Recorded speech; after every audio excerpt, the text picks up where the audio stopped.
Ooh.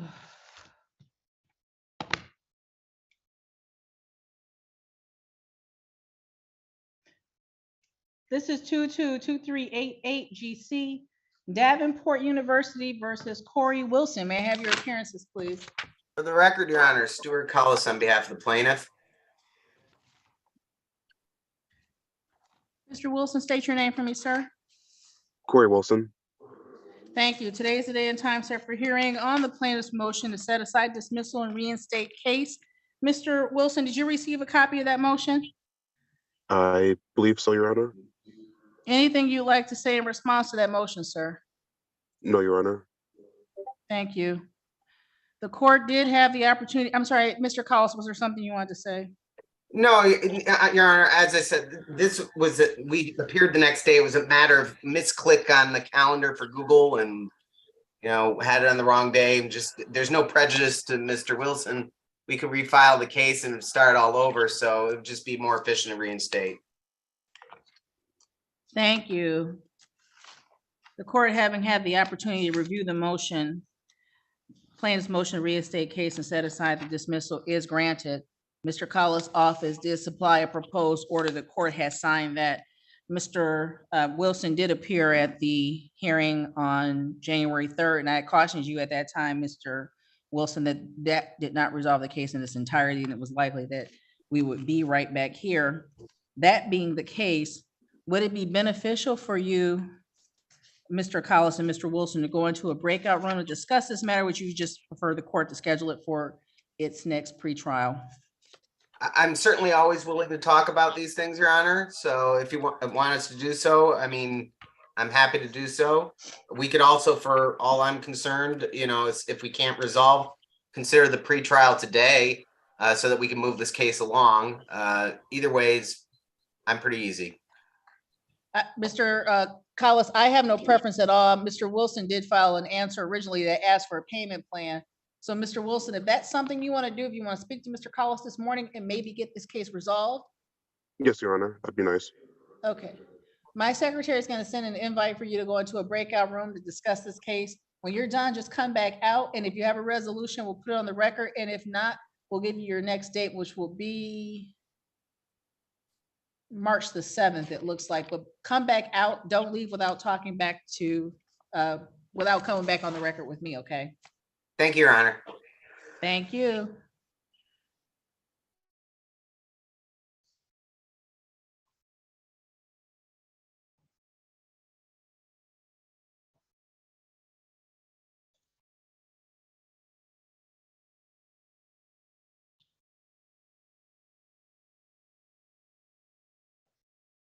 Mr. Hill, my rule is 15 minutes past the scheduled start time. So if Ms. Provost has not appeared in the next couple of minutes, I'll get your case called and get you on your way, sir.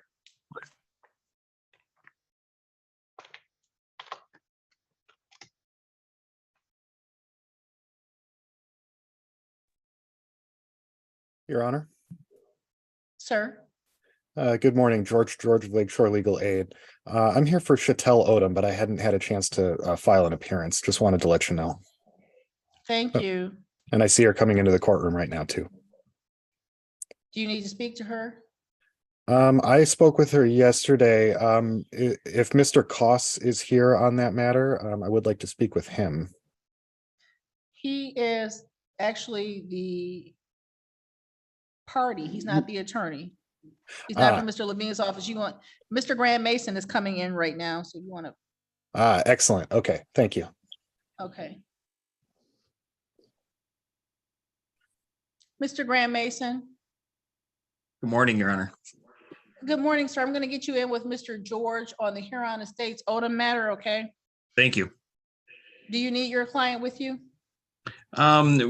It's a motion to set aside a default judgment, but we can bring my client in, absolutely.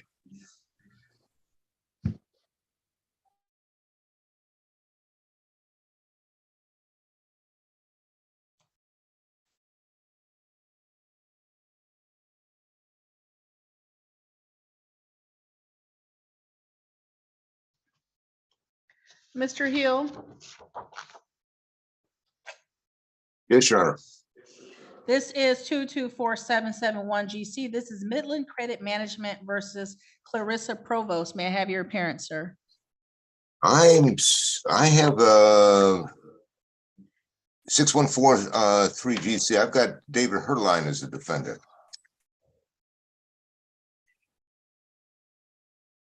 Okay, that's a 9:15. We had a 9 o'clock case with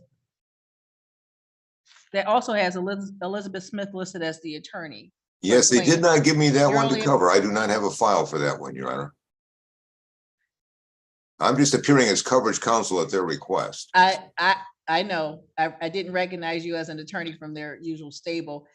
That being the case, sir, I won't call the 9:15 until closer to 9:30. That gives you a little bit of time to call their office, maybe if you want to. I can't imagine why they would hire coverage for a 9:15, but not a 9 No, o'clock. nor do I. Good morning, Mr. Morton. Good morning, Your Honor. How are you, sir? Just enjoying another beautiful Michigan day.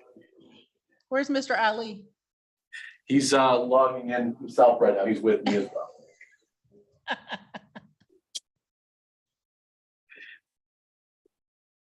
But I was going to advise the court that there's one matter already that I can advise that we are not moving forward on today. That would be? Lakeisha Phillips, which is case number 221701 LT. Have you advised Ms. Phillips of that? She turned over possession during the pendency of this motion and turned over So keys. in possession. let's call it, I'm sorry, 221701 LT, Trilogy Residences versus Lakeisha Phillips. Mr. Morton, your appearance, sir. For the record, Your Honor, Attorney Ian Morton of Pallets Law on behalf of Trilogy. Thank you. And this case was scheduled today for hearing on the plaintiff's motion for issuance of an order of eviction. Mr. Morton, you were starting to say, Your Honor, at this time, we are going to withdraw a request for the entry of the motion, withdraw our motion for entry of the writ based off the fact that Ms. Phillips has turned over possession of the rental premises to my client. Therefore, the order of eviction is moot. thank you.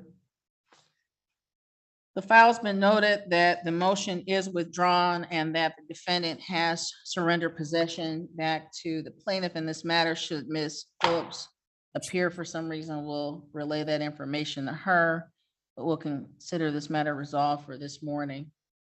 Thank you. Thank you, Your Honor.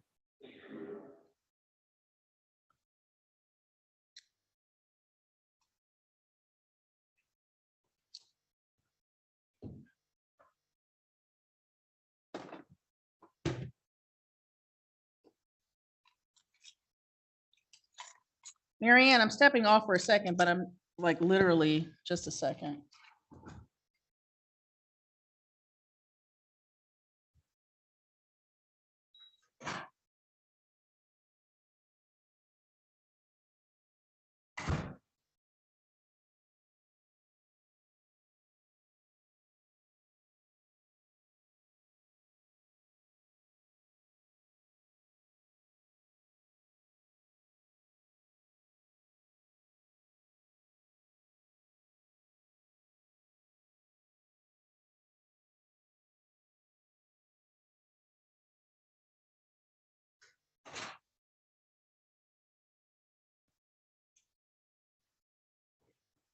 Yeah, Mary Ann, it's a for real house. The problem is I can only live in 5 cities, so it's not a for real house for me. In your next life. No, I'm happy right here in Michigan.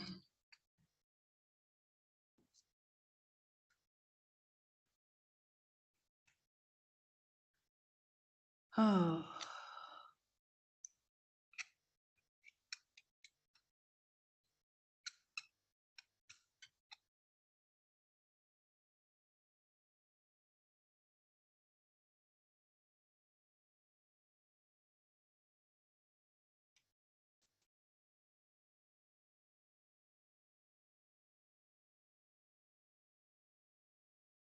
Ms. Odom, if Mr. George needs you, he'll come out and ask the court to send you in with him.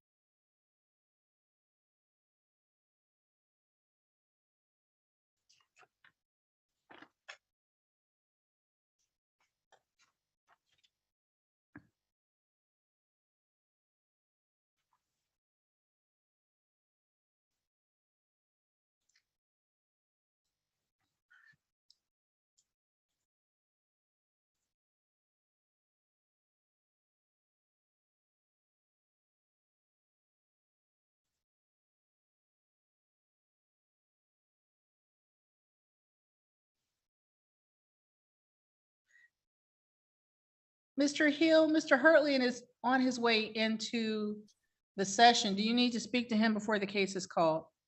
Yes, please. I would like to. Officer Ramsey? Or who is that? Thank you, ma'am. There's going to be an invitation for Mr. Hurtlian to join Mr. Hill in a breakout room. Oh, okay. Thank you, ma'am. You're welcome. What are we gonna do? You.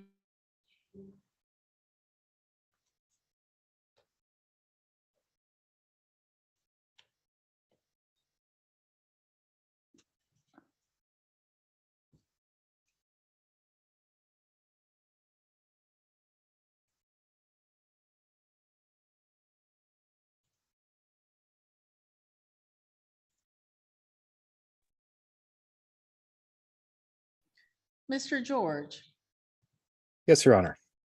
do you need Ms. Odom or will you be ready when Huron Estates pops out? I think we're all good to go, but I would like to request if Ms. Odom wanted to speak with me before we go forward, because she did send me an email in the background while I was in the breakout room. She asked, okay, we'll get you into a breakout room separately with her. Thank you. You're welcome.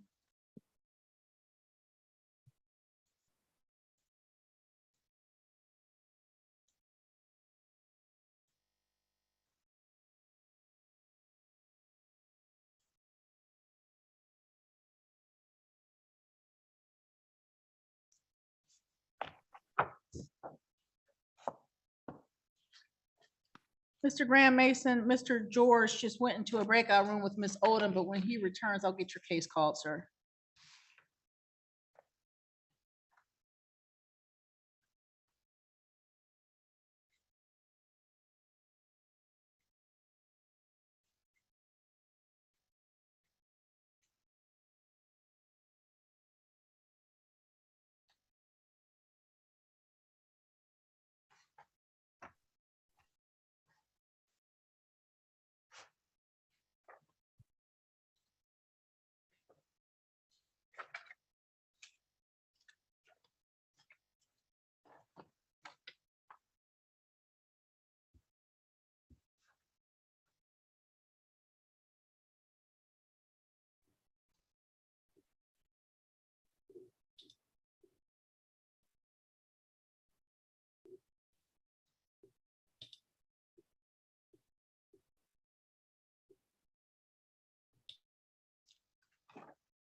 Mr. Kuipers, do you need to speak to Ms. Harris? Yes, if I could. Thank you. We'll get you into a breakout room with her. Just a moment. Mr. Geisler, do you need to speak to Mr. Hickey? He has counsel, so I'll just sit back and wait. He has counsel? Yes, ma'am. Patrick Foley. This is their motion.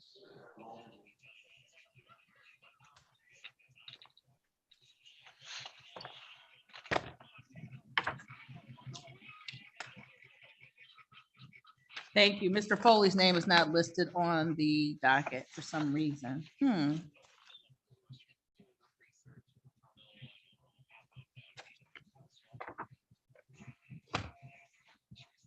This is a recall of 222388 GC Davenport versus Wilson. Mr. Wilson and Mr. Collis, any progress in this matter? Oh, good. Good morning again, Your Honor. We have resolved this matter as Your Honor had anticipated. I sent over to Mr. Wilson by email a consent judgment, the post consent judgment, where the damages in this case would be $2,328.46. Court costs of $202.81, statutory attorney cost $75, for a total of $2,606.27. Pursuant to the consent judgment, defendant will pay installments at the rate of $50 a month, beginning on March 7, 2023. Of course, statutory interest would still accrue. And that is the sum total of the agreement, Your Honor. I just need to know how you'd like us to handle that. Mr. Wilson, Yes, Your Honor. that's what you wish to agree to this morning? Yes, Your Honor.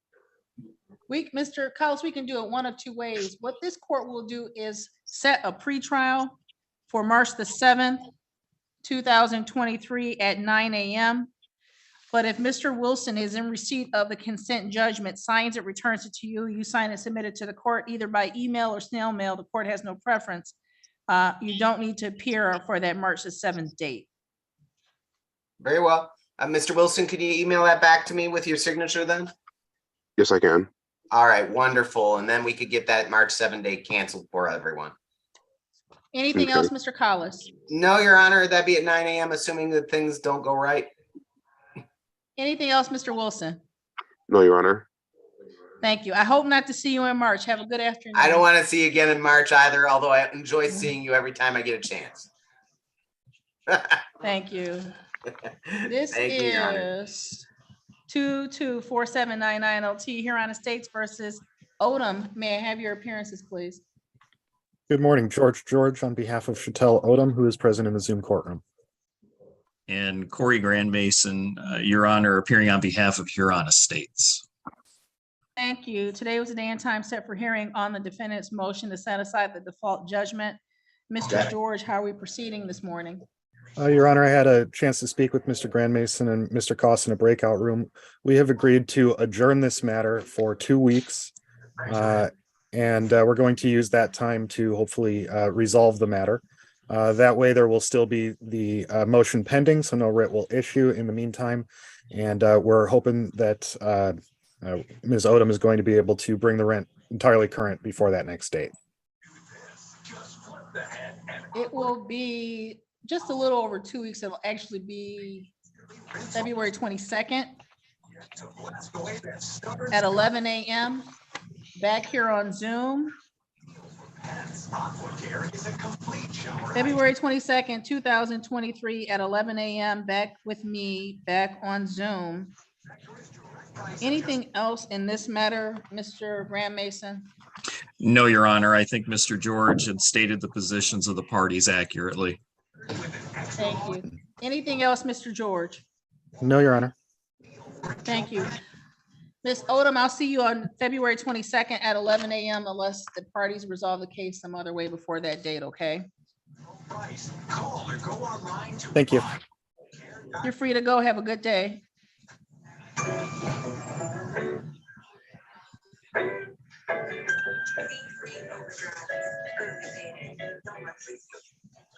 I don't know who that is with the radio in the background, but please either mute yourself or turn that radio off for me, please. Ma'am with the black shirt and the glasses on? Yes, Hi, your name, please? Paula Spencer.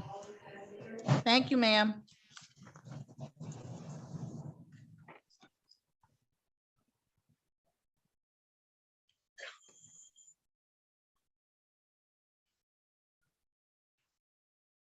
Ms. Spencer, you're just a little bit early. I have not seen Mr. Katz or anyone from his office just yet. That's fine. It's just I'm not too familiar with this Zoom, so I wanted to make sure I was on there. You're fine. We see you. We have you labeled now properly. Thank you. Thank you.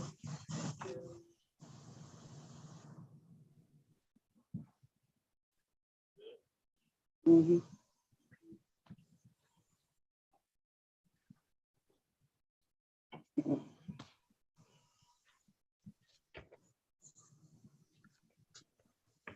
Mr. Morton, Yes, Your Honor. this is 221692 LT. This is Trilogy Residences versus DeJuan Brownlee.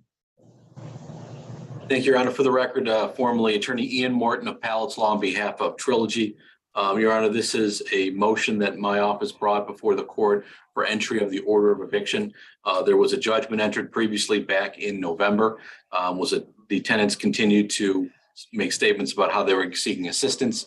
That assistance never came through, and my client's patience turned into larger issues, as right now there's a balance due of over $16,000. So we would ask we'd ask at this time that the order of eviction that was requested in the motion be entered. DeJuan Brownlee or anyone from 41472 East Archwood Drive, B114.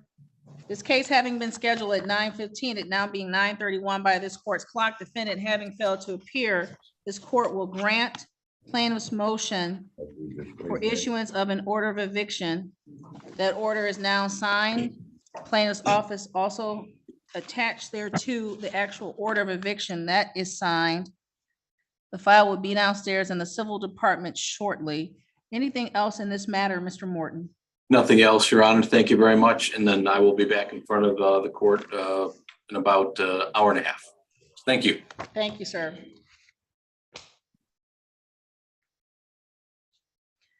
This is 226143 GC Midland Credit Management versus David Hurtland. May I have your appearance, please? I'm here. Morning, Your Honor. William Hill, P28608, appearing as coverage counsel today for Midland Credit. Thank you. Today's the day and time set for the pretrial in this matter. Mr. Hill, how are we proceeding? Your Honor, we've entered into a settlement agreement, okay?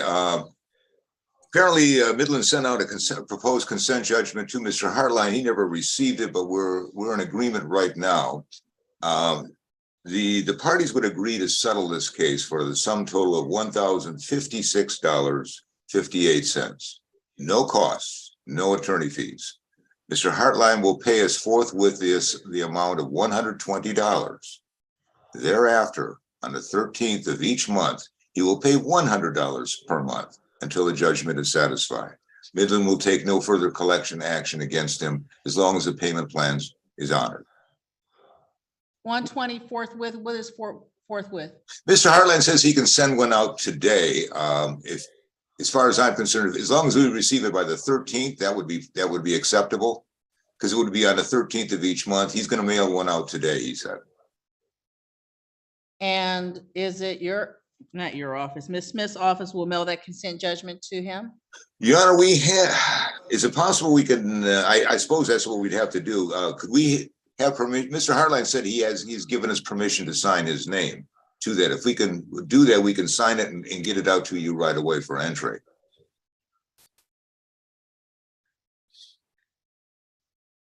Mr. Hurtland?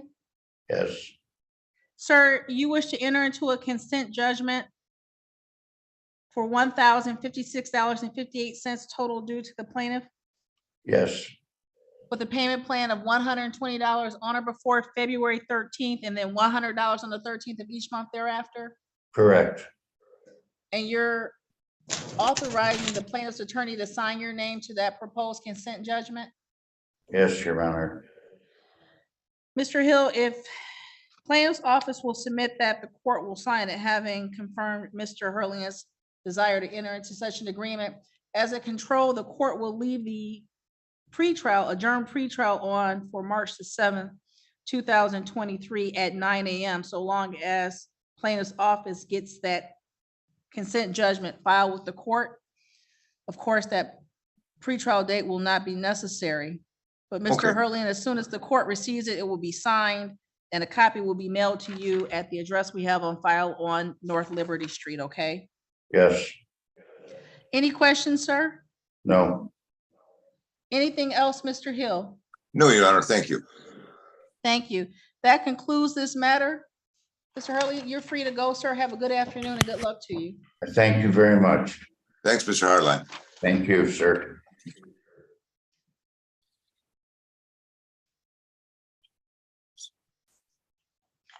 Mr. Hill, any update on that other matter, or does it not concern you at all? Yeah, no, I'm not getting any response at all. It's not, they haven't asked me to cover it, so I don't have any info or file or anything. So No worries. Is that it for you this morning, then? It is. Thank you. Have a good day, Mr. Hill. Thank you. This is 224771 GC. This is Midland Credit versus Clarissa Provost. This matter was scheduled for pretrial at 9 a.m. It is now 9:35 a.m. by this court's clock. Marianne, if there's nothing else ready, let me double check and see if there's anything from Civil Department.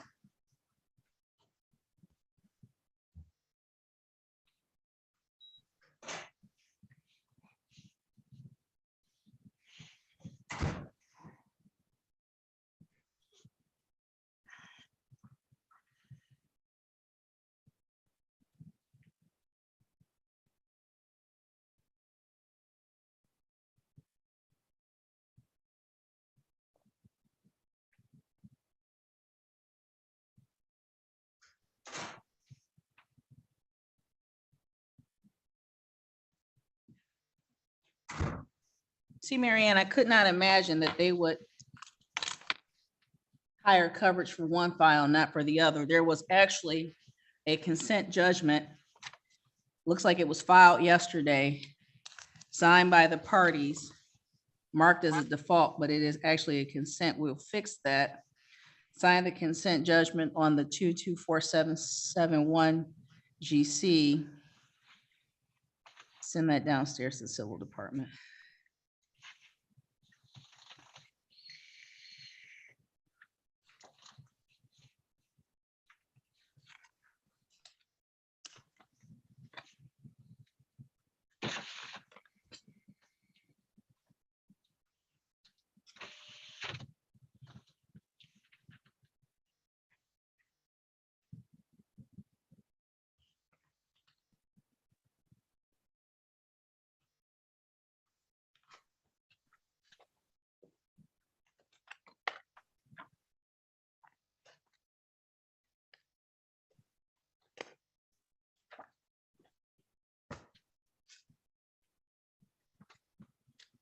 This is 224450 GC Automobile Club of Michigan versus Harris. May I have your appearances, please? Yes, good morning, Your Honor. Matthew Kuipers on behalf of the plaintiff, P71348.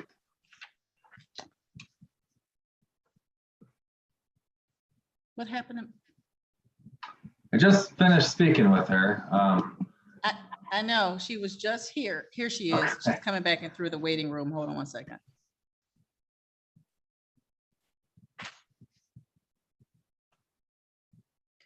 Ms. Harris, turn your video on, please. Unmute yourself and state your name for the record. Jessamine Harris. Today is the day and time set for the first pretrial in this matter. The parties have had an opportunity to speak. How are we proceeding this morning? Your Honor, we did speak. There's some information that the defendant would like to provide to us. So at this point, we're just requesting 60 days of discovery so that we can exchange information and then go from there.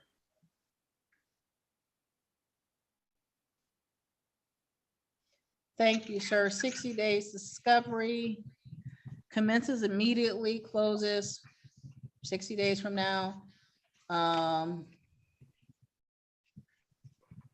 We'll adjourn the,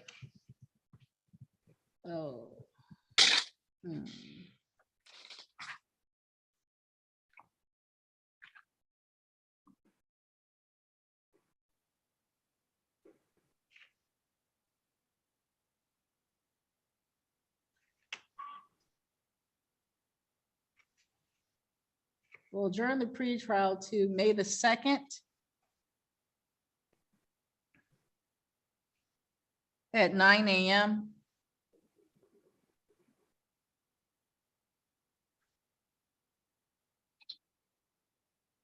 That will be back with me, back on Zoom.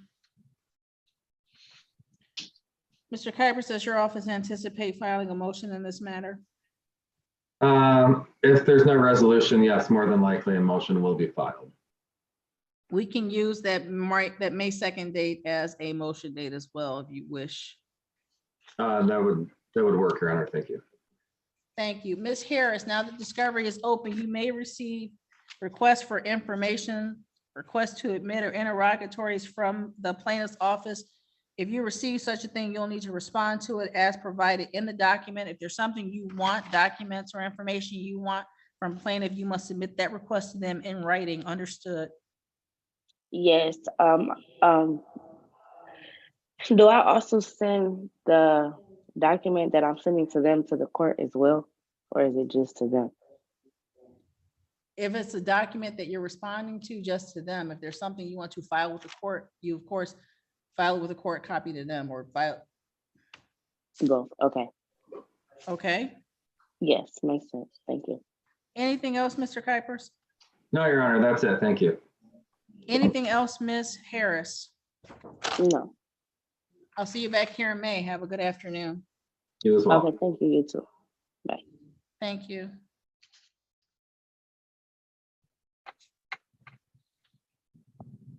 Are we ready on No Leak and Hickey? Yes, we are. This is 2231116 GC. This is No Leak Home Improvements versus Casey Hickey. May I have your appearances, please?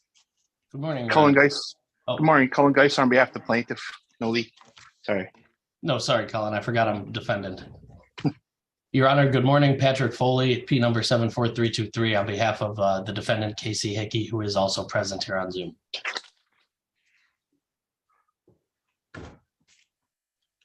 Thank you. Today is the day and time set for hearing on the defendant's motion for summary disposition. Mr. Foley. Yes, Your Honor. May I proceed? Absolutely. Thank you, Judge. Judge, as my motion points out, the contract that plaintiff attaches to the complaint articulates under the payment schedule and total cost dollars, it states full insurance proceeds. Additionally, it says that it says this agreement is contingent upon insurance company price and approval. There simply is no case against my client. The representative of No Leak Home Improvement gave a quote to my client based on insurance coverage, and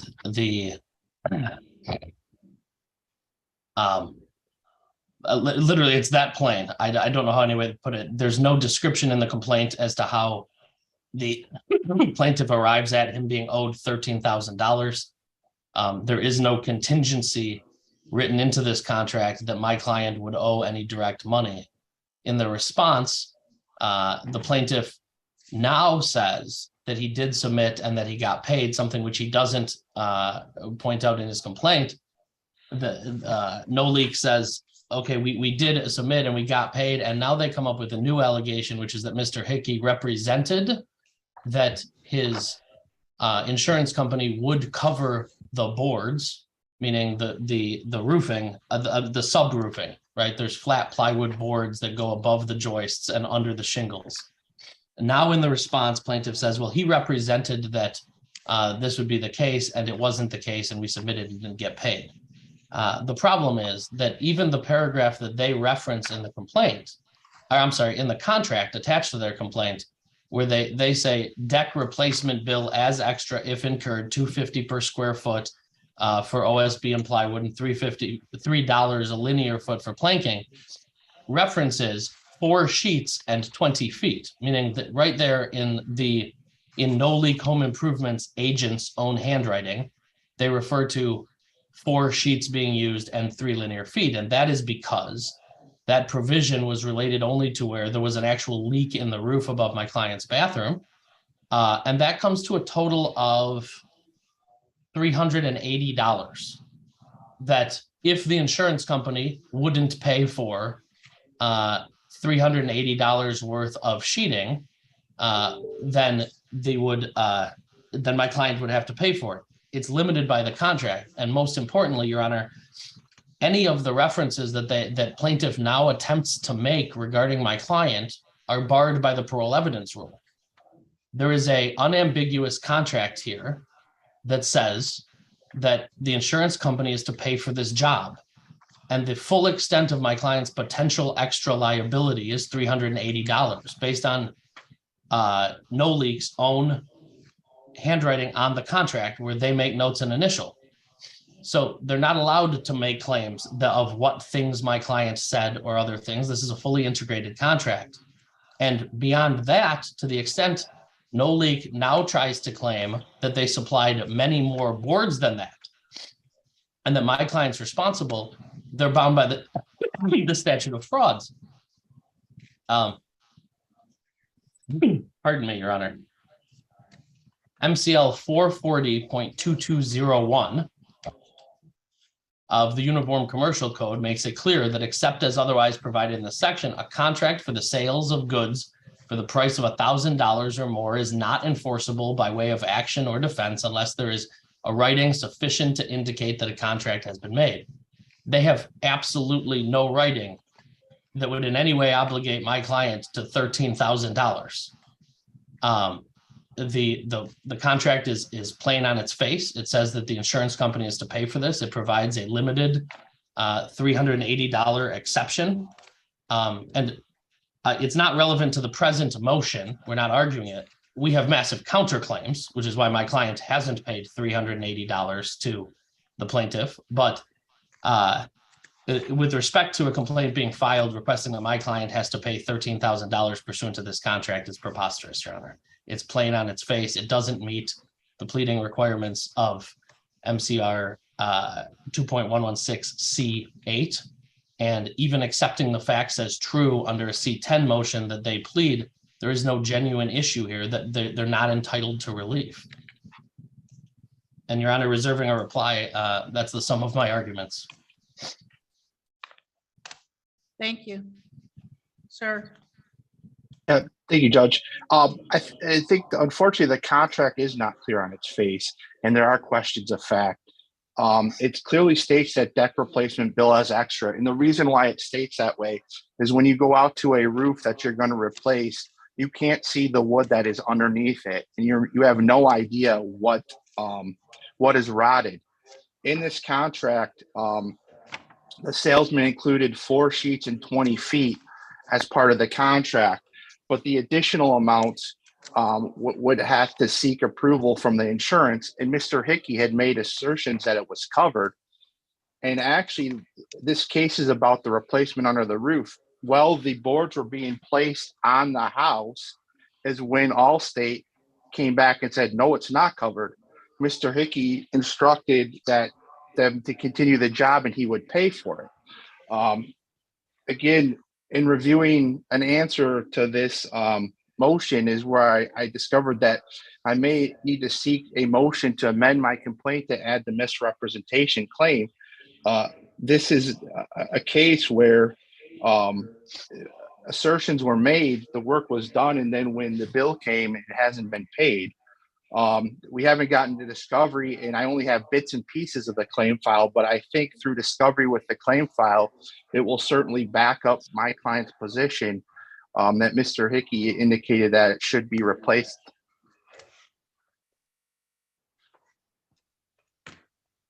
Your Honor, brief reply. Before you do, I guess, Mr. Geisler, the question in reviewing the documents in the file is there somewhere where Mr. Hickey agrees to be liable for what you're claiming or what your client's claiming is $13,000 in extras?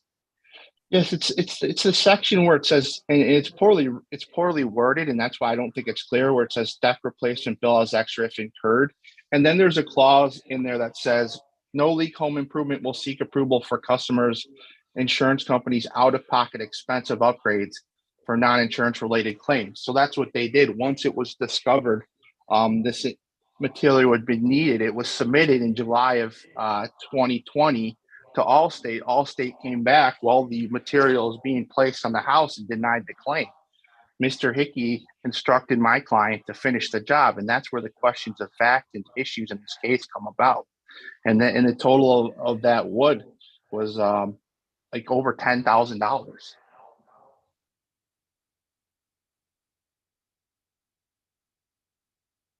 Mr. Foley?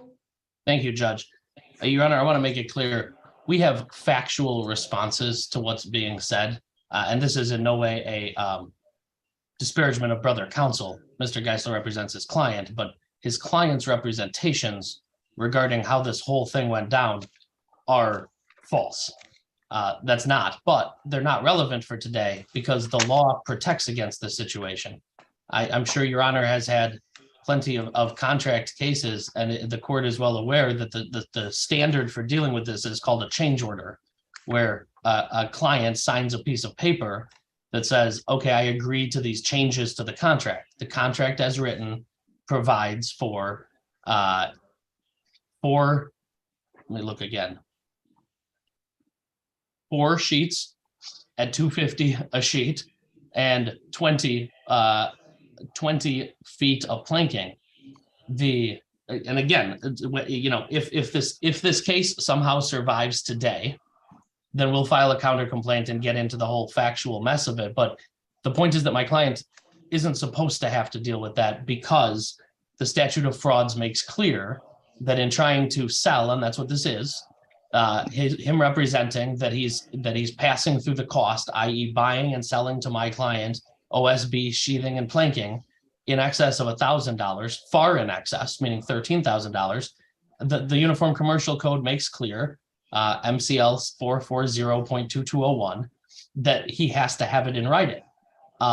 That's standard practice in the industry, but that doesn't even matter. It's required by the law and they don't have it. And I'll, you know, again,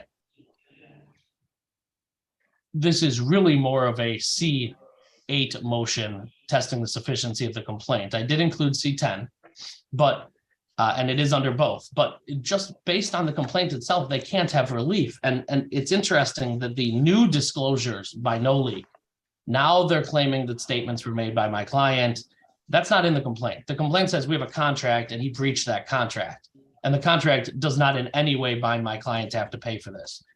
It's a messy factual situation, which we can sort out if we go that route. But I think the law makes it very clear that where there's a contract that includes all these terms, there really is no ambiguity. It provides for a certain amount of decking and certain amount of linear foot, which by my math totals $380. I guess I would stipulate that today, the issue of whether my client needs to pay $380 could survive summary disposition. But that's the only thing that the contract says. So counsel suggests that he would amend his complaint, but if he amends his complaint to include fraud, that too, there'll be a motion to dismiss for because it's statements beyond the contract, outside of the contract, barred by the parole evidence rule, and an assertion of a debt owed that is in violation of the statute of frauds. They're asking for over $1,000 and there's no writing from my client.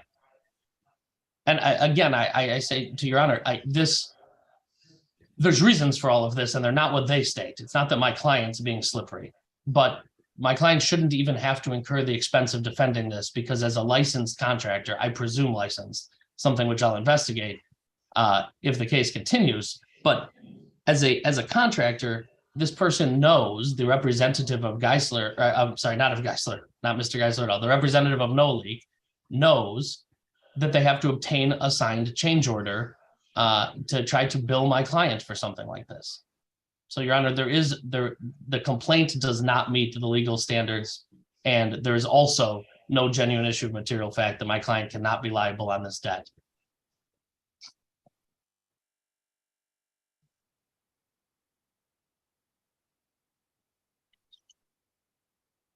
Anything else, Mr. Geisler? Again, Judge, I think there are clear, he's even admitted there's factual issues in this case. So I would ask that this motion be dismissed. Your Honor, to the extent that there's been an assertion that there's an admission, I want to make it very clear. There's not an admission on my part. On a motion like this, Your Honor controls the claims. There's a claim being brought for $13,000. My admission is we can have a fight over $380, but the result of this motion should be that it be limited to that. Because my client should not need to defend against a $13,000 assertion contrary to the requirements of the parole evidence rule and the Uniform Commercial Code statute of frauds.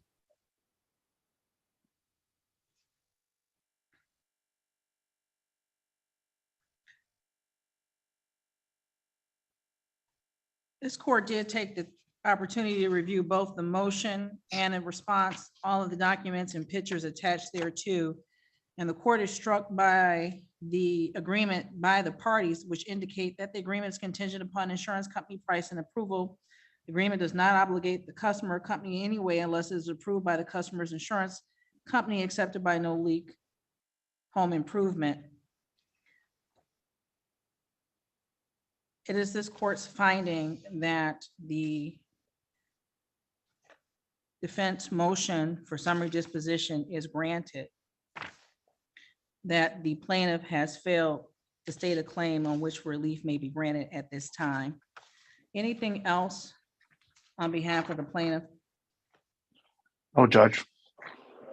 Anything else on behalf of the defendant? No, Your Honor. Mr. Foley, I didn't see that your office attached a proposed order to the motion. Would you submit an order to the civil department, please? I will, Your Honor. May I state for Thank the you. reasons set forth on the record? Yes, sir. Thank you, Your Honor.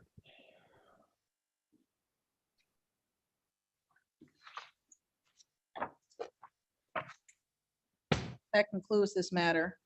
Thank you. Have a good day. Thank you, Your Honor.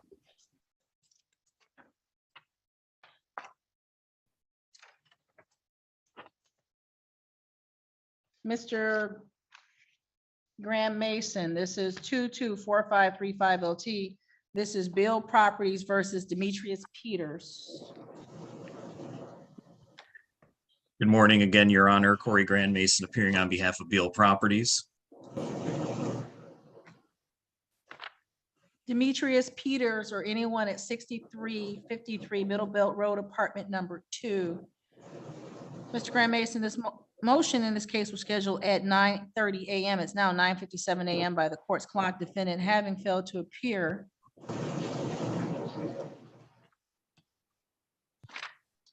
Court having reviewed the motion, the plaintiff's motion for issuance of an order of eviction is granted.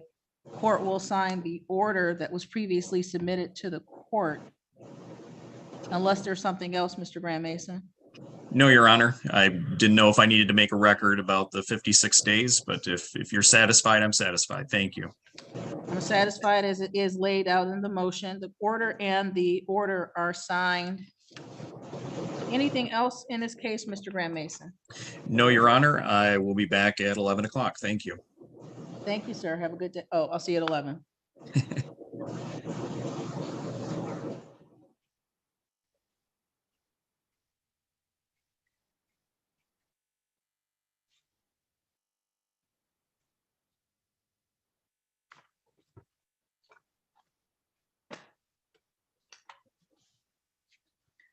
One 3362 GC Midland Funding versus Brian Bird. Good morning, Your Honor. Mimi Kalish on behalf of Midland Funding. My P number is 52383. Good morning, Ms. Kalish.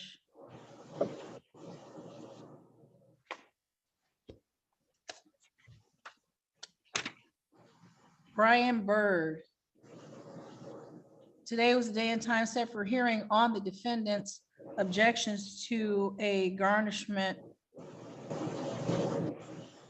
The objection indicates that there is an installment payment order that entered on October 30th, 2019. However, this matter being scheduled for 9:45, it now being 10 o'clock by this court's clock, Mr. Bird having failed to appear and the court having reviewed the file and finding no order for installment payment plan ever having been entered, the objection is deemed invalid and denied in its entirety. Ms. Kalish, anything else? Nothing further, Your Honor. If Mr. Bird does see fit to renotice this matter for hearing, or refile his objection to garnishment and I have to appear again, I would just reserve the issue of assessing costs against the defendant, but nothing further at this time. Thank you. Thank you. Have a good day. Good to see You you. too. Thank you. You too. Thank you.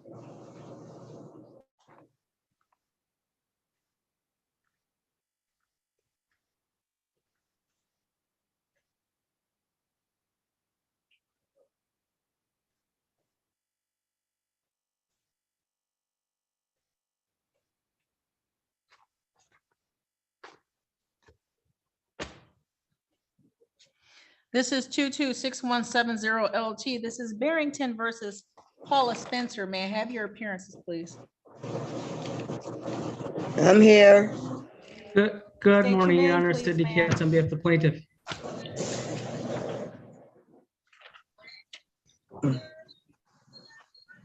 I'm here. State your name for me, ma'am. Paula Spencer. Thank you. Miss Spencer, could you turn your video on for me, please? Today is the day and time. Where is it, babe? Where? There's nothing at the bottom. Hold on. Miss Spencer, we'll see if we can give you some Let's see if assistance. I can see. Come look. Oh, start my video. There we go. Thank you. There you are. Okay. There had previously been a default judgment entered in error in this matter. Today is the day and time set for hearing on this non-payment of rent complaint. Mr. Katz, have you spoken to Ms. Spencer this morning? Oh, yeah, Your Honor, we do have a consent judgment at this time. And it will be? Your Honor, there's currently a balance of $1,203 of past due rent, $165 of cost for a total Mr. of Katz, one. I'm Yes. sorry, start again. Okay, currently there's a balance due of $1,203 of past due rent, $165 of costs for a total of $1,368. Ms. Spencer has until February 24th to pay that amount, move out or work something out with my client. She was advised of MCR 4.201, and she did authorize me to submit it to the court with her verbal authority. Ms. Spencer, were you able to hear Mr. Katz just now? Yes, ma'am. Ma'am, and it's your agreement that there's $1,203 in rent due and owing?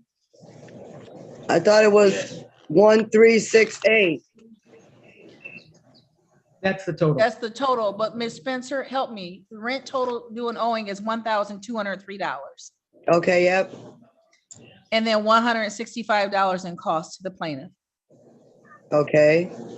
So, okay, that's how, That's what okay. you, for a I total got of it now. 1,300.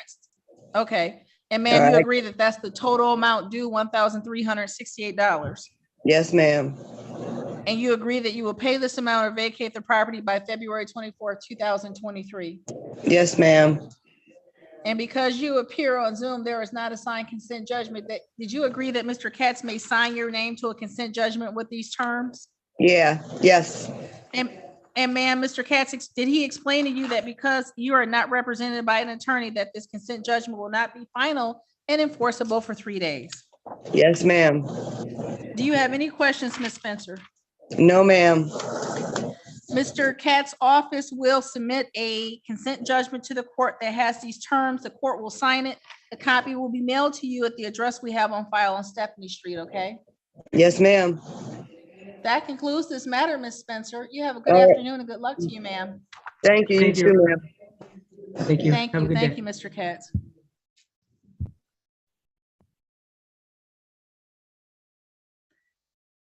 This is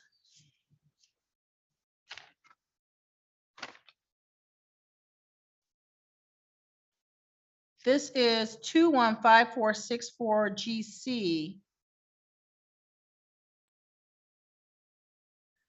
This is Finley Beaton versus Calvin Turner, JC. I don't see, are they here? No, Your Honor, they've not appeared in the matter. Okay. There's already been a default previously entered, and it should just be J.C. Henderson and Connie Henderson are the only two remaining defendants.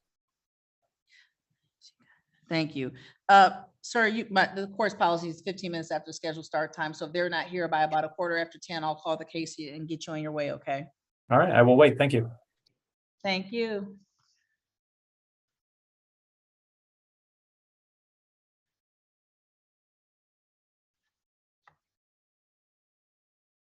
Mr. Robinson. Morning, Judge. Ooh, wow. Good morning, sir. You okay, Mr. Robinson? Actually, not bad today, Judge. Last 72 hours haven't been that fun, though, to be honest with you. I understand. Have you had the opportunity to speak to Ms. Canada Buchanan this morning? I haven't, Judge, but I think given this, I think we're going to have to set this for a bench trial, Judge. This is 225963 LT. This is the estate of Michael Miller versus Francina Canada Buchanan. Your appearances, please. Good morning, Your Honor. For the record, Steve Robinson appearing on behalf of the estate of Michael Miller. Francina Canada Buchanan. Thank you. Today was the day and time set for the pretrial in this matter. Ma'am, Mr. Robinson just indicated that he believes that we will need to schedule this matter for bench trial. Do you agree? No, ma'am. No, ma'am, you don't think there's a bench trial necessary? No, ma'am. I don't think their trial is necessary. Do you May I have state some the- agreement with the plaintiff? I'm sorry, you continue, ma'am. My question was, do you have an agreement with the plaintiff? No, but I don't understand why I am here, Your Honor. I do not owe rent, nor am I a tenant. We have a previously ordered judgment through circuit court, and I have currently filed a show cause on that. So this is the estate's attempt to circumvent the circuit court's order. This, where we are right now is if there is an order from a higher court that controls this matter, this court doesn't have it. So Mr. Robinson's indication to the court that a bench trial is necessary tells me there is not an agreement. If there's an order from a higher court that directs the parties on how to proceed and they haven't done that, that's something you take up in that court. This court can't undo or redo an order from a court of higher jurisdiction. So what the court will do is set the matter for a bench trial. Okay. I typically do these in person because of the documents necessary to support a claim in a termination or in a landlord tenant case, which that is what this is. I guess my question to you, Mr. Robinson, is how many witnesses do you anticipate, sir? Probably 2, Judge. And how many witnesses? 4.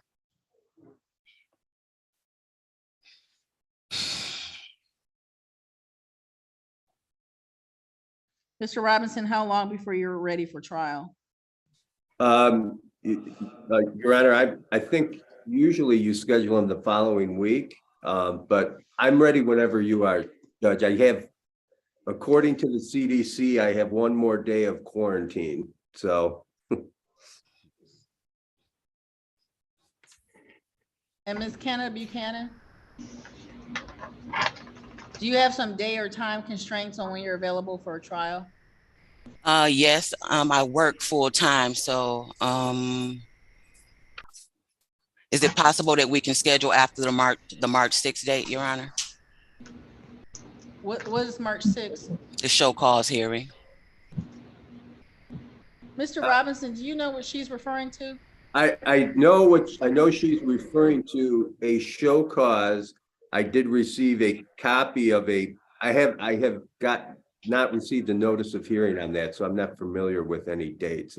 That's not to say Ms. Canada Buchanan isn't representing something correct to the court. I just haven't seen anything with the date on it. I would not typically take a landlord tenant case out that far. I put them on the next landlord tenant date. This case is on the civil docket because it was convenient at the time. I'm looking at a February 22nd date for the parties to appear. And ma'am, I understand that you work full time. But I can appear. I'm sorry? I can appear on the 22nd, Your Honor. Okay.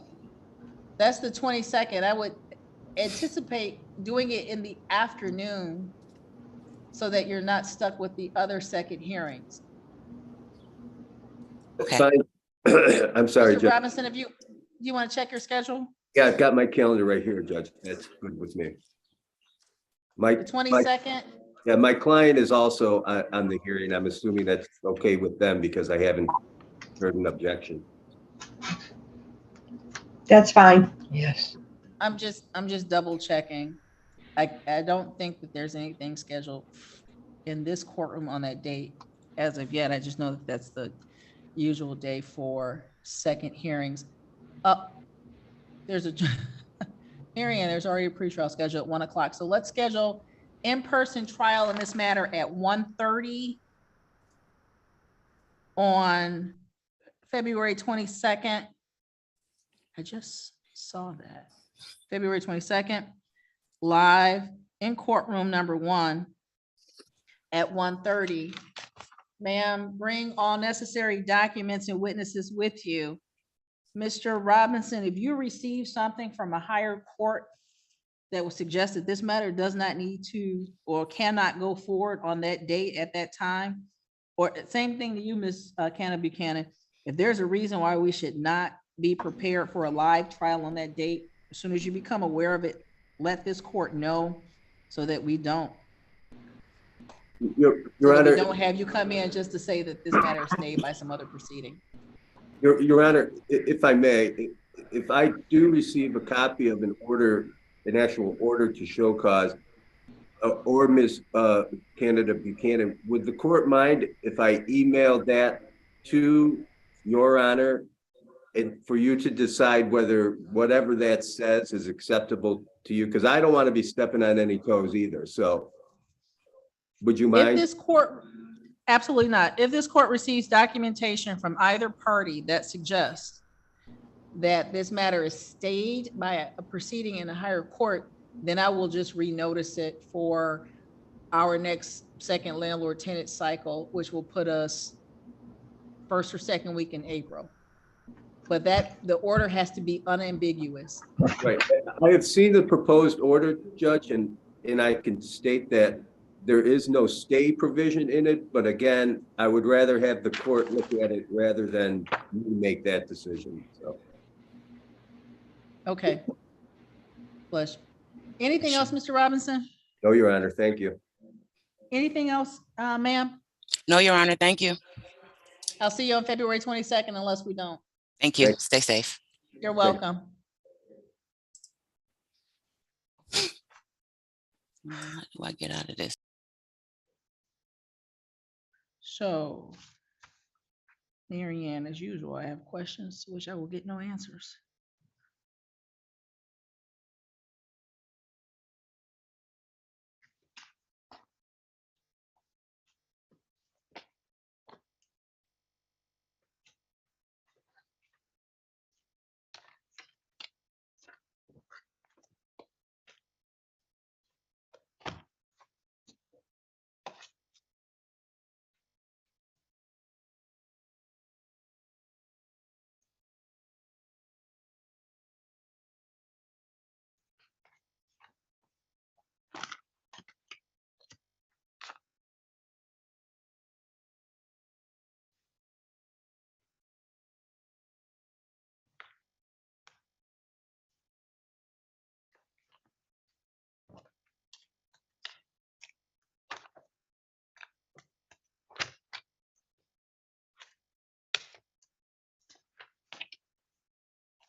This is 215464 GC. This is Finley Beaton versus J.C. Henderson and Connie Henderson. May I have your appearance, sir?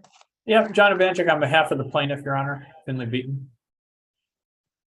Thank you. Today is the day and time set for hearing on plaintiff's motion for entry of default judgment. This matter had been previously scheduled, but it believed that it had not been served upon the defendants. That oversight was corrected.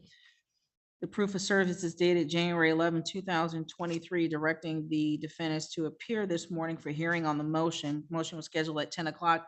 It's 10:15 by the court's clock. Defendants have failed to appear, sir. Thank you, Your Honor.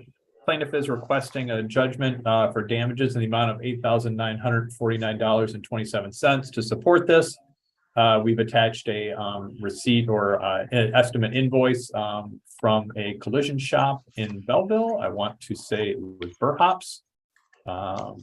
Yep, it was Burhops Collision in Belleville to substantiate the damage. This case was brought about, my client's vehicle was damaged substantially when a trampoline that was located on the defendant's property blew off the property, hit my client's vehicle in a very structurally significant place, leaving substantial damage. I believe that the request for a default judgment is supported by the invoice that's attached.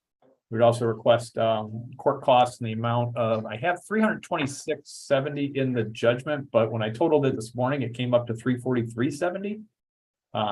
So I'm fine with whatever the court wants to add there. And then statutory attorney fee of $75.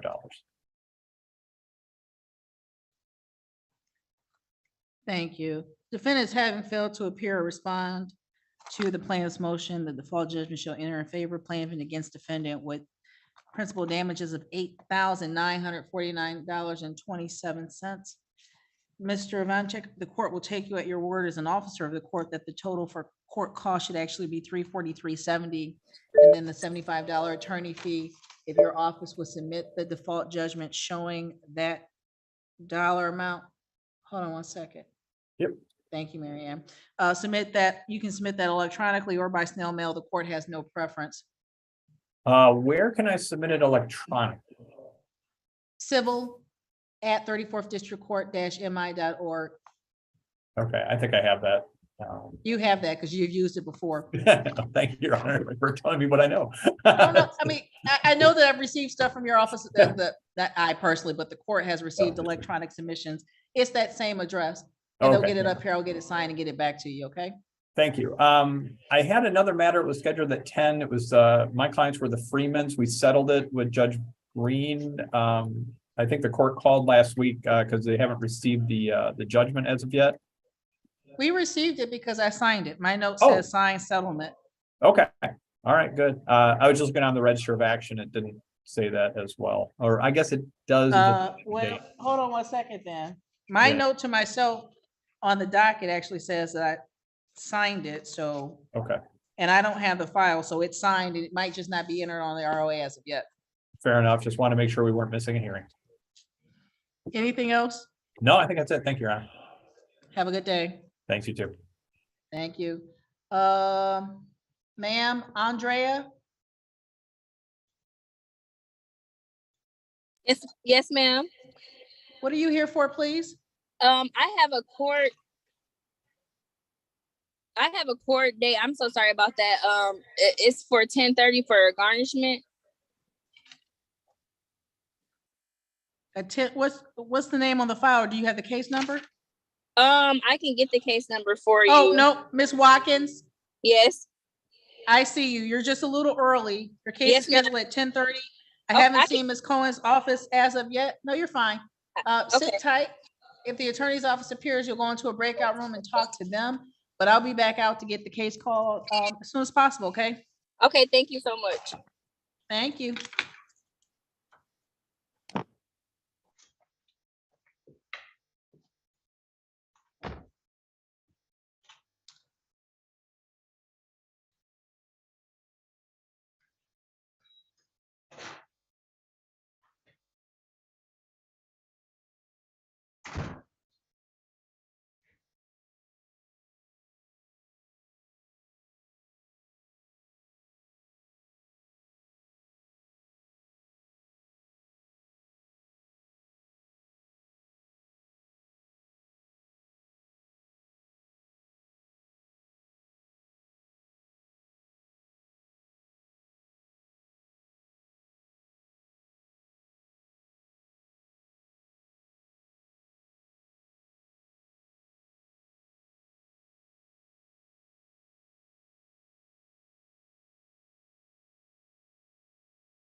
Good morning, sir.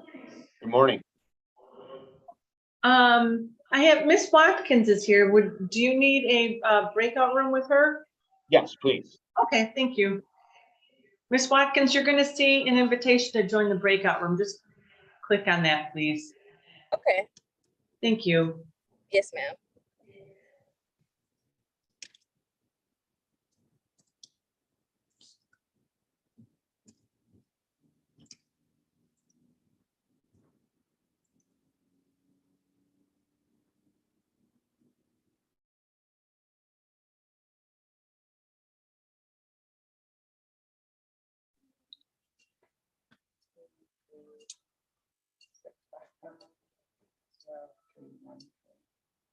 Is it in my phone? I understand. Did his number show up? Because I thought I had his cell number too. You may have it in that phone. Good morning, Mr. Schwartz. How are you? I am fine. How are you? Another swell day and a long line of swell days. I like that. Yeah. Um, what case are you here for this morning? Barrett. Ken Barrett. I don't see it on our docket. It's today for sentencing. Oh, you know what? Wrong courtroom. This is or wrong day or courtroom. This is Judge Martin's civil docket. Oh, well, how did that happen? I don't know. Let me look. Let me see if I can pull her up in our system. Wait 1 second.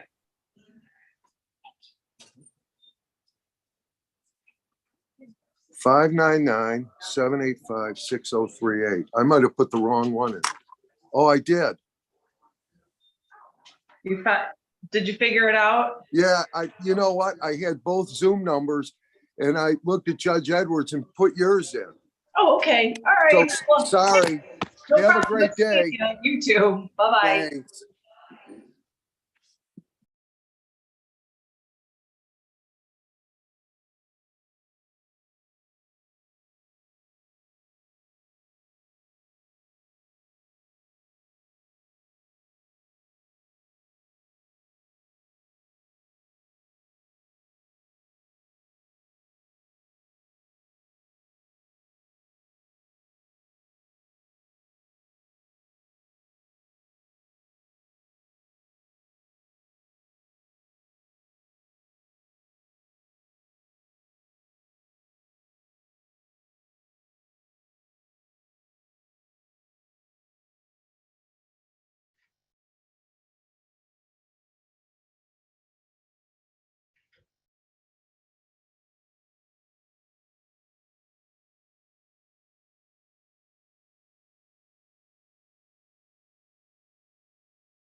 Sir, can you hear me?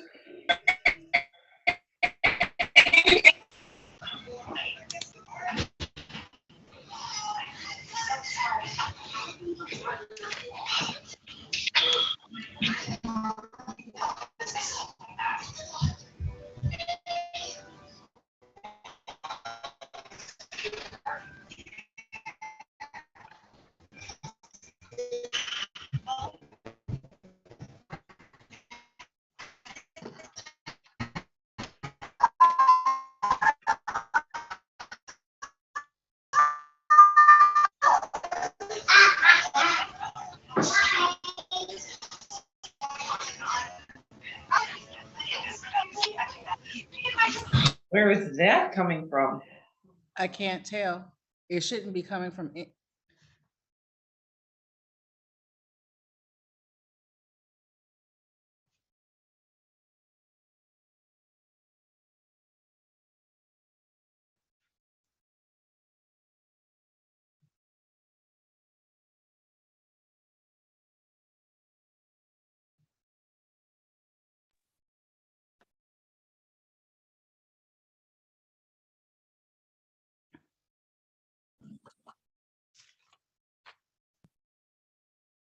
This is 191428 GC. This is Westchester Towers versus Watkins. May I have your appearance? Ma'am, are you driving? No, I am stopping right now. No, ma'am. I mean, yes, ma'am, but I am currently stopping. Thank you. Why don't you get stopped, Mr. Yes, Asphalt, if ma'am. you put your appearance on for me? I am stopped right now. Morning, Judge Christopher Asphalt, 53129 on behalf of the plaintiff. Hello. Ma'am, state your name for the record. My name is Andrea Watkins. Thank you. Today is the day and time set for hearing on the plaintiff, on the defendant's motion to set aside the default judgment. Ms. Watkins, it's your motion. Please proceed. I'm sorry, Mr. Asphalt, you've had an opportunity to speak to Ms. Watkins. I have, Judge. Is there any resolution in this matter? No, unfortunately, we were not able to reach an agreement. Thank you. Ms. Watkins, it's your motion, ma'am. Please proceed. Yes, ma'am. I am just I don't mind paying off, money that I owe. I am just low income right now, and I'm only working 20 hours a week. And I also have a child that I'm in the middle of like legally adopting. I'm his legal guardian. So I just feel like to garnish my wages is a lot because I'm not really bringing home a lot. And also my state taxes have been getting taken. So I feel like there's a better, I don't know the exact, I feel like we could come up with a better solution, like for both of us to, benefit. Me paying them off benefit me. I mean, paying them off, benefit both of us, if that makes sense. Yes. Mr. Asphalt, your response, sir? Judge, I did offer to enter into a what I believe is a reasonable repayment plan, but Ms. Watkins was not interested. She wanted to proceed. This is her motion to set aside the default judgment. I don't believe in her motion or in her verbal response today that she's shown good cause as to why she failed to answer or defend. She certainly has not pled or argued a meritorious defense. As such, I would request that the motion to set aside the default judgment be denied. Anything Your else, Honor, Ms. Watkins? Yes, Your Honor. I also so I didn't leave Westchester Towers on like just bad terms. I had problems with roaches infestation, like they kept coming back over and over again after Westchester Towers sent multiple people out to spray and do things like that for pest control. I was very young at the time. I had just brought a baby home from the hospital. That's the child that I still have right now. So it was not a good situation or like health it wasn't just good. It wasn't good for me or the child. So it wasn't like I didn't ask Westchester Towers to fix it. If they could move me to a different apartment, I did not leave on bad terms. I told them that I was leaving, that I would no longer be staying there. So after that, they still charged me rent. So I just feel like these charges aren't even all the way correct. They're saying like $3,000, and I wasn't even there for a full year. So I just feel like if we do not set aside the whole judgment, I feel like we need to do something to how much they're asking me to pay. Ms. Watkins, here's the issue. The matter before the court this morning is your motion to set aside the default judgment. Yes, And ma'am. in that motion, you have to give the court it says good cause for your failure to appear or answer. The court reviewing the yes, ma'am. files shows that you were served personally back on April 15, 2019. And when you didn't file a response or appear, default judgment entered in the amount of $3,202. Over the last almost 3 years now, there have been repeated bank garnishments and tax garnishments. You were on notice that this case was outstanding, and so you didn't take any effort to present a defense at that time. And at this time, we are past the time for you to challenge the judgment, for you to challenge the underlying complaint. And for those reasons, your motion to set aside default judgment will be denied, and the court will enter an order to that effect. What it sounds like this morning and what it appears in the letter that was attached to your motion is that you are looking for a payment plan and you don't want to be garnished, but that is not what is before the court this morning. Your Honor, I never was personally served anything in regards to this garnishment. I didn't even know exactly what a garnishment was. Ma'am, no. Yeah. Not personally Yes. served the garnishment, personally served the lawsuit, the summons and complaint back in April of 2019. Yeah, I'm not aware that I was served that either, ma'am. When did you first know about this case? I actually just noticed about this case when I got a garnishment from my manager. You didn't know about the tax garnishments in 2019 and 20 and 21? Your Honor, honestly, I didn't even know what they were taking money for. Like, I never called the state to even verify that they were taking money. I just know that my state taxes were being taken. So your answer to the question is yes, you knew that your tax refund was being intercepted. Yes, but not by Okay. Westchester Towers. But the state sends disclosures in response to the tax garnishment.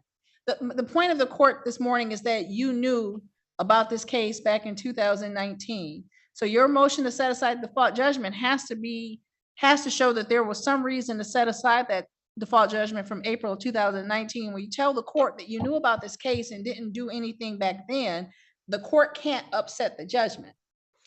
That's full stop, period. The second part, and what it sounds like you want to address this morning, is a payment plan versus a garnishment. And what I'm saying to you is that there is not a request for a payment plan. There's not a motion for a payment plan pending this morning. Mr. Aswad has indicated that he attempted to discuss that with you this morning, but that the parties could not come to an agreement on a payment plan in lieu of a garnishment. I guess I should have, ma'am, I guess I should have brought an attorney because I'm really not understanding exactly what's going on. I am like totally confused about. Which part is confusing? Well, not all of it, but the part that you're saying that I knew about it, like, are you saying I didn't know about the case directly. I honestly found out about the case not too long ago when my taxes were garnished. I knew my state taxes were being taken, but I also had tickets and stuff going on. So I don't really know that Westchester Towers were like intercepting my state taxes. I found that out after the fact. I never was served anything stating that they were going to garnish or take or. So you knew that somebody was taking your taxes, but your tax refund, but you're saying you didn't know who it was? Yeah, I wasn't really familiar with state and federal tax. Like I just at the age that I am now really understand what state and federal taxes are. So I knew like I had got in trouble like with tickets and stuff like that. I knew like I had been on probation and stuff before, so I wasn't fully aware that Westchester Towers were taking my state taxes. I actually just talked to their attorney not too long ago, and she's the one who even told me that they were really they had took one of my state taxes. Mr. Asphalt, anything else, sir? No, Judge, just as the court indicated, she was personally served with the summons and complaint. I would again just request that the motion be denied.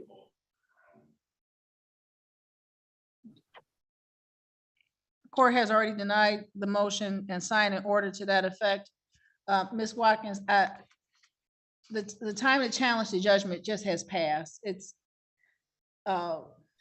And that's the basis for denying your motion. You haven't set forth either a good cause or a good cause for failing to appear back in 2019. You haven't set forth a meritorious defense to the underlying complaint.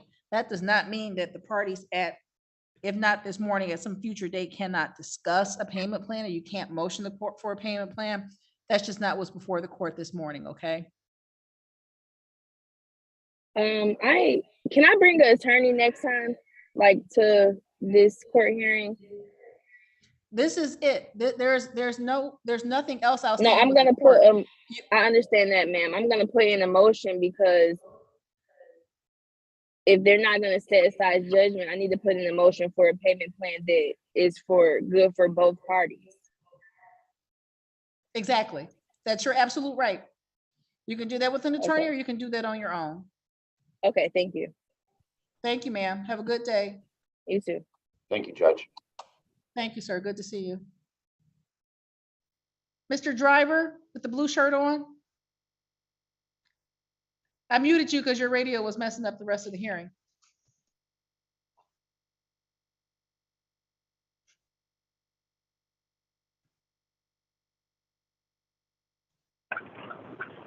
Thank Okay, you. I'm Your gonna name, park sir? now.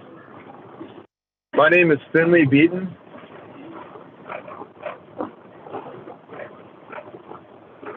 Your name is what? I'm sorry. One second, let me park my vehicle so there won't be any more noise. Thank you. My name is Finley Beaton. F is in Frank, INLAY.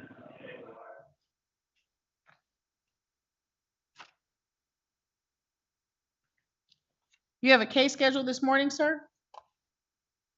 Yeah, I'll give you a specific time. It is for Kelly and Ivanchek, Tuesday, February 7th at 10 a.m. to 11:30 a.m.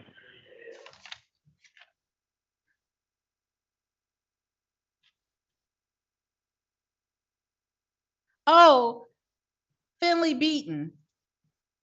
Correct. You're represented by Mr. Ivanchek. Correct.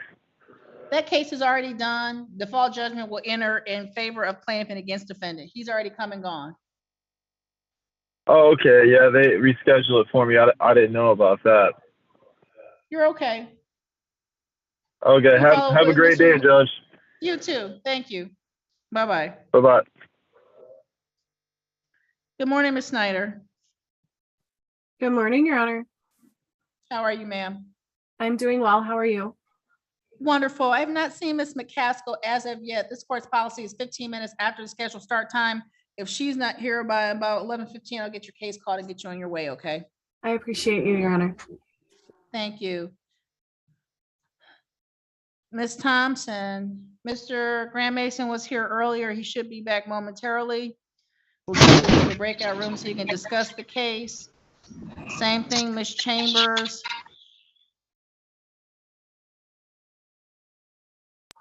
Yes, ma'am. Thank you. You're welcome. Ms. Kovish, I see you there.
Mr. Graham Mason, Ms. Chambers, Ms. Thompson are here.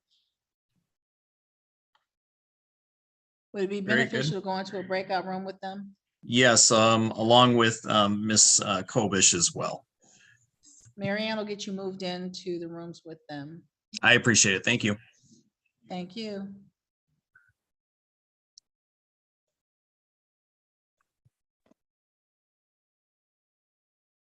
Mr. Perez, Yes, Judge. Good morning. good to see you, sir. You look a lot better than the last time we saw you. Yeah, I'm still having a little bit of issues with the blood pressure being high, but it's being worked out by my doctor. Mr. Morton was here earlier. When he gets back, I'll get you matched up with him. I know that the case is actually in Sabrina Perez's name. Is she there with you? Yeah, she's in here. I'm in my house right now, and I just Okay. want to give you good news. I just started working this week also. Mr. Perez, when the attorney appears for Country Meadows, we'll get you into a breakout room with them. When the court calls the case, you're going to need to remove your baseball cap, okay? Okay, no problem. Thank you. Ms. Kobish, let's get you in with Mr. Graham Mason. That's in number 1. I'm sending you the invite right now.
Sabrina?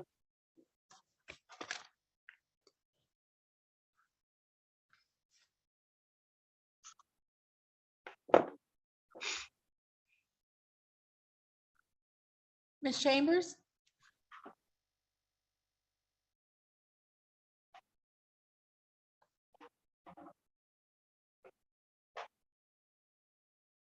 Thank you. I'm sorry. I couldn't get it off mute. I just wanted to let them know that I haven't been received the invitation to go into the breakout room.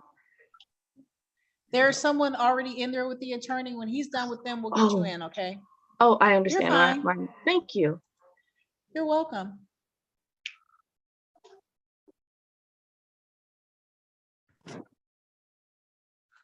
Mr. Morton, the Perez's are here. We'll get you into a breakout room with them. Thank you. You're welcome. Good morning, Mr. Morton.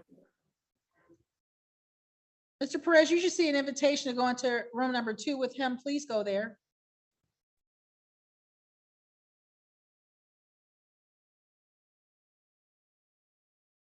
Thank you, Marianne.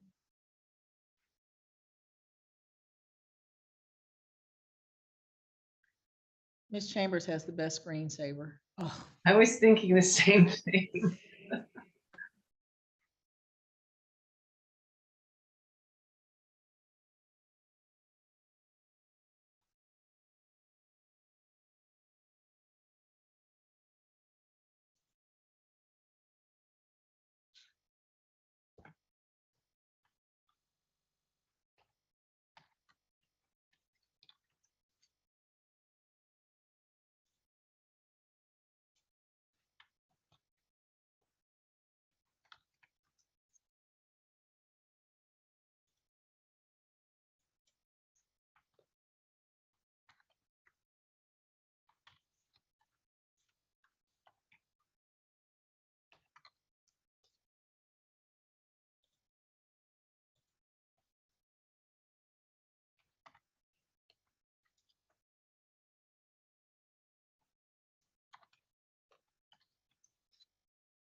Mm.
This is 2261290T. This is Park Estates versus Cammie Thompson. May I have your appearances, please? Yes, Your Honor. Corey Grand Mason appearing on behalf of Park Estates. Ma'am, unmute yourself and state your name for the record, please. Cammie Thompson. Thank you. This case was adjourned previously to verify the balance due and owing. Mr. Grand Mason, How are we proceeding this morning? Have an understanding and we'll be entering into a conditional dismissal to have amounts paid due and owing before the end of the month. We would simply ask for a control hearing date so that we may submit the conditional dismissal prior to then. The terms of the conditional dismissal? The terms of the conditional dismissal that the current rent to retain possession of 9/22/11 plus court costs of 170.14 for a total of 1,092.25 will be paid on or before February 28th, 2023, or Article 4B of the conditional dismissal will apply. The ability to seek an eviction via affidavit.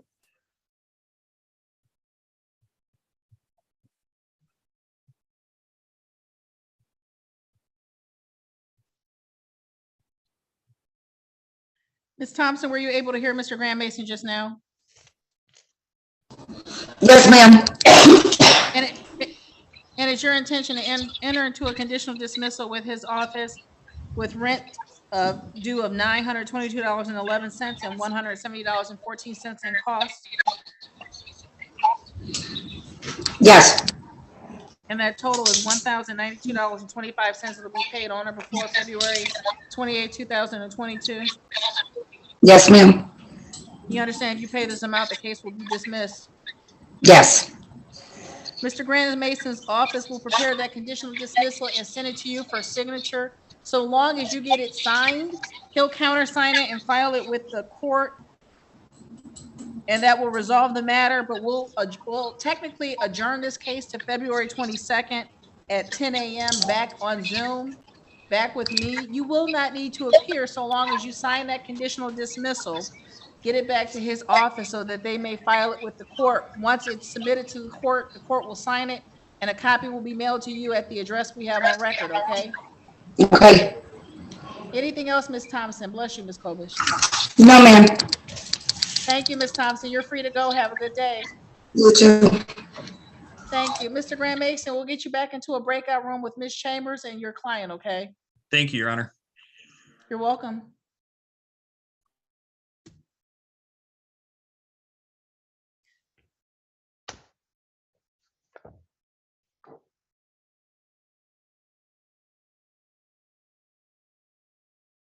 Ms. Chambers, you should see an invitation to go into number 3 with Mr. Graham Mason.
Ms. Snyder, have you had any communication with Ms. McLemore on this matter? I have not, Your Honor. Let me look. I'm sorry.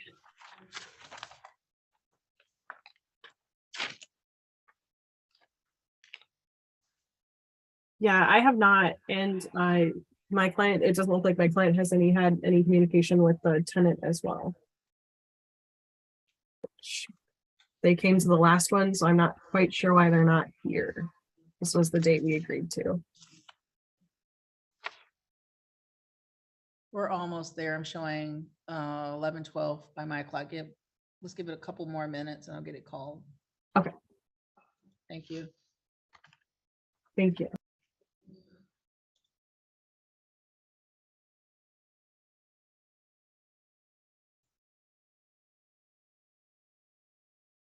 So Mary Ann, somebody won that $754 million, but I don't think it was us.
This is 226304 LT. This is Woodside Square versus Heaven McCaskill. May I have your appearance, please, ma'am? Thank you, Your Honor. Jackie Snyder Powder on behalf of Mark Wasbury, 82554 is my IP number, and we represent Woodside Square in this matter. Thank you. Today was the day and time set for the adjourned hearing in this matter. We last appeared on January 18, 2023, at which time Ms. McLemore appeared with the defendant. Ms. McLemore has not filed an appearance. She has not appeared this morning, and the defendant, Ms. McCaskill, has not appeared. Anyone from 61649 East Alexander. There is no one in this court's virtual waiting room, no one in this court's breakout rooms that are unidentified. Ms. Snyder, how would you like to proceed in this matter? Your Honor, at this time, we would move that the court enter a motion for default judgment be entered against Ms. McCaskill and all occupants. The rent to retain possession, ma'am? The rent to retain possession is $4,514.40. Court cost $164 for a total of $4,678.40 to pay or vacate. Defendant having failed to appear at 11:15 this morning for an 11 o'clock case, default judgment will enter in favor of plaintiff and against defendant with rent to retain of $4,514.40, $164 in court costs for a total judgment of $4,678.40. Ms. Snyder, if your office would submit the judgment to the civil department for entry, to be appreciated. Yes, Your Honor, we will do so. And the judgment date being the 17th, is that correct? Yes, ma'am. Thank you, Your Honor. Thank you. Have a good day. You too. Thank you. This is 226112 LT Park Estates versus Chambers. May I have your appearance, please? Yes, Your Honor. Corey Graham Mason appearing on behalf of Park Estates. Stacia Chambers. Thank you. Today is the day and time set for the adjourned hearing in this matter. We've been adjourned from January 11th and the 18th over balance. The need to confirm the balance in this matter. Mr. Graham Mason, you've had a chance to speak to Ms. Chambers. How are we proceeding this morning? We will be proceeding much the same way we did in the prior case. We are putting together a conditional dismissal for all amounts due and owing to be paid before February the 28th of 2023. Rent to retain possession in the amount of $2,103.91. Costs in the amount of $153.57 for a total of $2,257.48. And we would just be seeking a control date to get the conditional dismissal signed and before the court. Ms. Chambers, you were able to hear Mr. Graham Mason just now, Yes, ma'am. and you wish to agree to entry of a conditional dismissal that shows that $2,103.91 in rent is due and owing, Yes, ma'am. and $153.57 in court costs, Yes, ma'am. for a total of $2,257.48. And yes, ma'am. Thank you. Mr. Graham Mason's office will prepare that conditional dismissal, send it to you for signature. So long as you sign it, return it to him, he'll sign it, get it over to the court will enter it. We will set a control date, an adjourned hearing date, actually, February 22nd, 2023 at 9 o'clock, back at number 1 on Zoom. But if you get that conditional dismissal signed and back to him, you don't need to appear on the 22nd. That's just to make sure that the parties get the paperwork in, okay? Thank you for clarification. Yes, ma'am. And that's why I wrote the numbers down. So long as the numbers on what's submitted to the court match what the parties placed on the record, I'll sign it. It'll get mailed out to you at the address we have on record, okay? Yes, ma'am. Thank you. Anything else, Mr. Graham Mason, in this Um, case? No, Your Honor, I appreciate it. Thank you. Anything else, Ms. Chambers? No, thank you. I appreciate it as well. You're welcome. You're free to go, ma'am. Have a good day. This is 2261160 LT. This is Park Estates versus Samantha Heskey.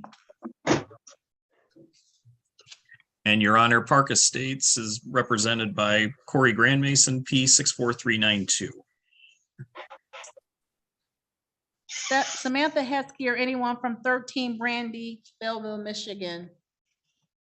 This case was adjourned from January 11th and January 18th over a discrepancy in the balance. It was scheduled for 11 o'clock this morning. It is now 11:18 by the court's clock. Defendant has failed to appear. Mr. Graham Mason, how would you like to proceed? We would seek a default judgment at this time for possession only. Rent to retain possession currently due is $884.14. Costs in the amount of $153.57 for a total of $1,037.71 with a writ to issue on or after the 17th of this month. Thank you. Defendant having failed to appear as directed by this court, default judgment shall enter in favor of plaintiff and against defendant with rent to retain possession of $884.14, $153.57 in court costs for a total judgment of $1,037.71. Mr. Graham Mason, if your office will submit that judgment for entry, it would be appreciated. I will forthwith. Thank you, Your Honor. Have a good afternoon. You too, sir. Good to see you. Thank you. This is 2262250 LT. This is Country Metals versus Sabrina Perez. May I have your appearances, please? For the record, Your Honor, Attorney Ian Morton, Appellate's Law on behalf of Country Meadows.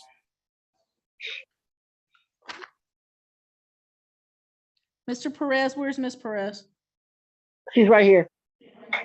State your name for me, please, ma'am. Yes. Sabrina Perez. Thank you. Today is the day and time set for the adjourned hearing on this matter. Mr. Morton, we were here on January 18th. There was a possibility of a settlement in this matter. How are we proceeding this morning? Your Honor, the parties have agreed to enter into proposed conditional dismissal. Terms are as follows. As of today's date, including the month of February, the total is $2,745.62. The terms of the payment arrangement are as follows. Was it on the 24th of this month, the tenant shall pay $500. On the 28th of this month, they shall pay $1,000. On the 10th of March, they shall pay $500. And then on the 24th of March, they shall also pay $500. On the 31st of this month, the remaining balance along with I'm sorry, that's 31st of this month, 31st of March. 31st of March, 31st of March. 31st of March, the remaining balance as well as March's rent and utilities shall be due and owing. As long as those payments are made, was it in the timelines provided, then the case shall be satisfied and shall stay dismissed. So we've agreed to a payment arrangement, giving them out, with payment terms till the end of March to be able to bring it current. I also advise them that this agreement is not final for 3 business days. Further, the fact is that they gave me permission to sign their name to the agreement because we are all Zoom. Mr. Perez specifically as an occupant will agree to sign the terms as well. And then I will submit this proposed agreement to the court, again, which will be submitted as a conditional dismissal. Mrs. Perez, you were able to hear everything Mr. Morton just placed on the record? Yes, I did. And those are the terms you wish to agree to? Yes, And the payment plan setting forth payments on February 24th, February 28th, March 10th, March 24th, and March 31st are accurate? yes, And Mr. Morton also indicated that because the parties are appearing virtually, there's not a signed conditional dismissal, and you've authorized his office to sign the conditional dismissal on your behalf? yes,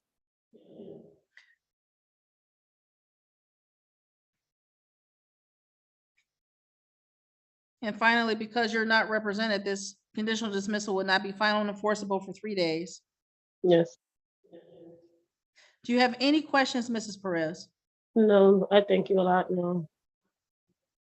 Thank you, ma'am, and thank you to your husband for his assistance. Mr. Morton's office will get that conditional dismissal prepared, get it emailed over to the court. As soon as the court receives it, it'll be signed and a copy will be mailed to you at the address we have on file, okay? Okay, thank you. Anything else, Mr. Morton? Nothing else, Your Honor. Anything else, Mrs. Perez? No, that's about it. I thank you guys so much. You're so welcome, ma'am. You have a good day and good luck to your husband. Thank you.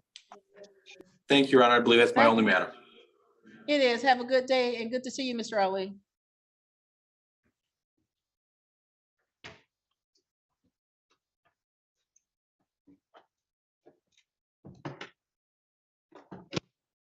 Mary Ann, that concludes our docket for